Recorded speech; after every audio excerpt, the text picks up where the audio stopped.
नमस्कार दोस्तों, आज मैं वीडियो बनाने का तो कोई शौक नहीं चढ़ा हुआ है, लेकिन मैं वीडियो इसलिए बना रहा हूँ और मैं आप लोगों के सामने कुछ ऐसे प्रमाण रख रहा हूँ। आप लोग उसको ध्यान में रखकर सोचिएगा, उसके बाद बताइएगा कि आखिरकार मैं गलत बोल रहा हूँ या सही बोल रहा हूँ, वाकई में बेरोजगारी क्यों फैली हुई है।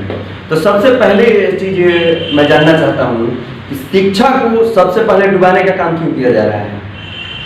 यानी मुझे एक बात समझ में नहीं आ रहा है कि जो बच्चे वैक्सीन लेकर और एग्जाम हॉल में जाकर बैठेंगे, वहाँ पे तो अलग अलग जगह के बच्चे आएंगे, तो वहाँ पर तो कोरोना फैलने का सबसे ज़्यादा खतरा वहीं पे है। लेकिन कोरोना वहाँ पे नहीं फैलेगा, लेकिन वही बच्चे जो स्कूल में कोचिंग में अगर आ जाएंगे तो ये एक ही एरिया के बच्चे होंगे, एक ही क्षेत्र के बच्चे होंगे, तो कोरोना बहुत भयंकर रूप से फैल सकता है। क्योंकि शिक्षा लेना गलत बात है। सबसे बड़ी इस जमाने में सबसे बड़ा पाप का काम शिक्षा लेना है, इसलिए शिक्षा नहीं लीजिए। ऑनलाइन की बात, चलिए बढ़िया बात है, ऑनलाइन पढ़ाई होना चाहिए, बीमारी है ये चीज मानने वाली बात है, चलिए मानता हूँ। लेकिन जिस प्राइवेट टीचर, जो भी प्राइवेट टीचर हैं जिनका संस्था बंद है, आप लोगों ने बंद करके रखा हुआ है, उसके घर परिवार के विषय में कभी आप लोगों ने सोचा है एक भी बार? मैं इस देश के प्रधानमंत्री से लेकर मुख्यमंत्री से लेकर सभी नेताओं से, सभी गणमान्य लोगों से मैं पूछना चाहता हूं कि बताइए कि अगर जो आप आत्मनिर्भरता की बात करते हैं कि आत्मनिर्भर बनिए, तो हम लोग आत्मनिर्भर बनने की ही ना रास्ते पर चल रहे हैं सरकार। हम लोग तो किसी दूसरे के रास्ते पर नहीं जा रहे हैं, हम लोग भी आत्मनिर्भर बनने के आपके बताए हुए रास्ते पर ही चल रहे हैं। फिर मुझे ये समझ में नहीं आ रहा है कि आखिरकार बच्चे पढ़ेंगे नहीं, ये ऑनलाइन की बात आप कर रहे हैं। कितने बच्चों के पास मोबाइल है? मैं भी पढ़ाता हूं, कितने बच्चों के पास मोबाइल है बताइए ना। मोबाइल क्या टीचर ला के देगा? फिर हम लोग क्या करेंगे, कहाँ जाएंगे? पढ़े लिखे होना सबसे बुरी बात है, क्योंकि शिक्षित बेरोजगार इस जमाने में लोग हो रहे हैं। अनपढ़ तो वाकई ठीक है, और इस तरह से बनने वाले लोग जो होंगे वो क्या आगे चल के कोई एग्जाम फेस कर पाएंगे? यहाँ पर एग्जाम नहीं हो रहा है, एग्जाम होगा ही नहीं। क्यों होगा? एग्जाम दोगे तो फिर तुम्हारी टैलेंट का पता लग, परीक्षा क्यों होता है?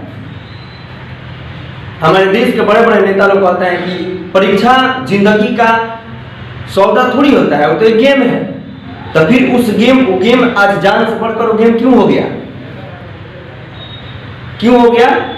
आज अगर जान वाकई में अगर इम्पोर्टेंट होता, महत्वपूर्ण होता, तो आप लोग एग्जाम नहीं लेते, क्योंकि वहां भी किसी का बच्चा ही पढ़ने के लिए जाएगा, किसी का भविष्य पढ़ने के लिए जा रहा है, इस देश का भविष्य पढ़ने के लिए जा रहा है। मान लीजिए किसी एक बच्चा हो, कोई मम्मी पापा का, किसी परिवार का एक ही बच्चा हो और उस बच्चे को कोरोना हो जाएगा, वाकई में वो मर जाएगा, उसके बाद में उसके घर कब चलेगा बताइए? अगर मैं गलत हूं तो बोलिए, और सही हूं तो भी बोलिए। गलत हूं तो मेरा कर क्या लीजिएगा? क्या कर लीजिएगा? कुछ नहीं कर पाइएगा, अरेस्ट कीजिएगा उपलब्ध। लेकिन आज तो मैं बोलूंगा जरूर, क्योंकि कोरोना के नाम पर ये गलतफहमी की जा रही है ना। ऑनलाइन सेक्टर में मैं भी ऑनलाइन पढ़ाता हूँ, आके मेरे लाइव क्लास में ज्वाइन कीजिए। उसमें 100 बच्चों को जोड़ता हूँ तो 2-3 बच्चे ही लाइव आते हैं, किसको पढ़ाया जाएगा? आज हम लोग अपने घर परिवार को कैसे चलाएं? इसका जिम्मेवार कौन है? हम लोग गलती कर दिए हैं पढ़ाकर। पढ़ाना हम लोगों ने प्रोफेशन चुना था कि हम लोग कुछ अच्छा करके कुछ बच्चों को देंगे, और ये जो रिजल्ट आ रहा है, बेरोजगारी फैलेगा नहीं, शिक्षा ही नहीं मिलेगा तो बेरोजगारी तो वाकई फैल जाएगा। क्योंकि आप लोग का ये ट्रेंड बन चुका है कि यहाँ पर एग्जाम जो होगा उस एग्जाम को बिल्कुल नॉर्मलाइज कर देना है। जो मैट्रिक इंटर का एग्जाम होगा उसको नॉर्मलाइज कर देना है, शिक्षा देना ही नहीं है, पढ़ाएगा ही नहीं, परेशान करना है, टीचर को आकर डराना धमकाना मारना है, यही काम है। और वह बच्चा आगे चल के, और आप लोग कॉम्पिटिटिव का कोई भी एग्जाम लेते हैं तो उसको हार्ड बना देते हैं। वो बच्चा निकाल पाएगा? एक बच्चे का 4-4, 5 पर रिजल्ट निकाल के दे दीजिएगा लोग। जॉब में कोई भी जो भी नीति नियम है, जो भी निर्देश है, उसको जोड़ दीजिएगा, कोनो दिक्कत नहीं है। मुझे एक चीज याद आ रहा है कि शायद उस जमाने में कोई सोचा नहीं होगा जिस दिन हमारा राष्ट्रगान लिखा गया था, लेकिन आज वही चीज मैं उसमें का एक शब्द को एक चीज याद कर रहा हूँ, उसमें अधिनायक शब्द जो जुड़ा हुआ है ना, वाकई आज चरितार्थ होते लग रहा है, क्योंकि आज हम लोग बेरोजगार हैं। क्यों बेरोजगार हैं? क्योंकि हम लोग इस देश से प्यार करते हैं, इसलिए बेरोजगार हैं। बेरोजगारी हम लोग अपने से थोड़ी उत्पन्न कर लिए हैं, हम लोग भी पढ़े लिखे हैं, टैलेंट है, ऐसा बात थोड़ी है। पढ़ाते हैं लोग, 500,000 बच्चों को पढ़ाते हैं लोग, कोई गए गिरे अनाड़ी थोड़ी हैं। तो हम लोगों को कुछ समझ में नहीं आ रहा है कि आपको कब कौन सा नियम आप लोग लाद दीजिएगा तो बच्चा क्या घंटे जानेगा। हम लोग को खुद समझ में नहीं आ रहा है। हम लोग खुद एग्जाम फेस कर रहे हैं, देख रहे हैं कि ये जो एग्जाम है बच्चों का, एग्जाम होगा ही नहीं, बच्चे पढ़ेंगे ही नहीं, फिर आगे जाके कोई कंपटीशन निकाल पाएगा। ये बिल्कुल हमारे देश में सबसे बड़ा एक अभिशाप आएगा कि आने वाला समय में हमारे पास एक अनपढ़ पीढ़िया रह जाएगी, और जिसके जिम्मेवार हम सब होंगे। क्योंकि अगर ऑनलाइन क्लास का व्यवस्था करना है तो मोबाइल का भी व्यवस्था करना चाहिए था ना। पहले कोई एक सेंटर ऐसा बनाना चाहिए था, कोई सेंटर बनाना चाहिए था कि हाँ यहाँ पर आइए, आप यहाँ पर पढ़ाइए। गवर्नमेंट ये प्रोवाइड करती, कोई एक सेंटर बना देती, वहाँ पे टीचर अपना जाके पढ़ाता। ये भी तो कर दिए जाते हैं ना। सारे चीज खुले रहेंगे, स्कूल बंद रहेंगे, एग्जाम होगा, प्रैक्टिकल का एग्जाम होगा, चुनाव होंगे, उसमें कोरोना थोड़ी फैलता है, उसमें कोई मरता थोड़ी है। आखिरकार मैं भी देखता हूँ इस एग्जाम के बाद कितने लोग मरते हैं, कितने विद्यार्थी मर रहे हैं, एक भी नहीं मरेगा।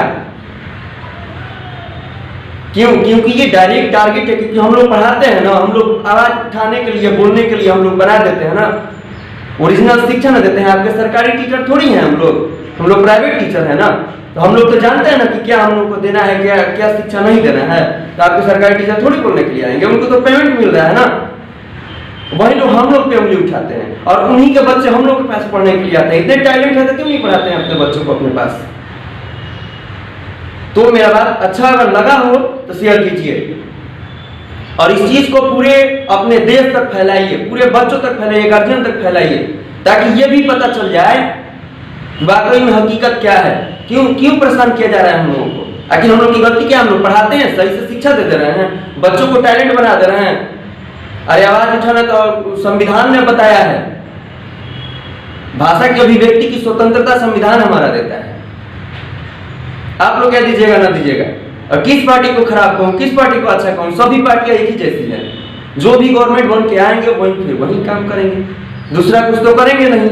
और सबसे इसमें पिस रहे हैं हम लोग, पिस रहे हैं क्योंकि हम लोगों ने गलती कर दिया है। हम लोगों ने पढ़ाने का जो जिम्मेदारी लिया है ना। अरे आप लोग एक साल की बजट बनाते हैं ना, हम लोग 1000 वर्ष आगे तक का बजट बनाते हैं, क्योंकि हम लोग टीचर हैं, जानते हैं कि हमारी पीढ़ी खराब होगी। जो समस्या हम लोग फेस कर चुके हैं वो समस्या हमारी आने वाली पीढ़ियां फेस न करे, इस चीज को लेकर हम लोग सोचते हैं। आप लोग जैसे एक साल नहीं सोचते हैं लोग, हम लोग 100 साल सोचते हैं। आप 1 साल की सोचते हैं ना, हम लोग 100 साल सोचते हैं, और 1000 साल तक उस चीज को लागू रखने के लिए प्रयासरत होते हैं लोग। तो कहना क्या है, बहुत सी बातें हैं, लेकिन ये जो स्थिति रिजल्ट की हो रही है ये बहुत बेकार है। और शिक्षा की स्थिति जो चल रही है ये आने वाले समय में एक बहुत बड़ी तादाद में, बहुत बड़ी जनसंख्या के रूप में एक अनपढ़ पीढ़िया हमारे सामने आकर प्रस्तुत होगी। बस इतना ही कह रहा हूँ। अच्छा लगे तो कोई बात नहीं है, अब बुरा लगे तो भी कोई बात नहीं।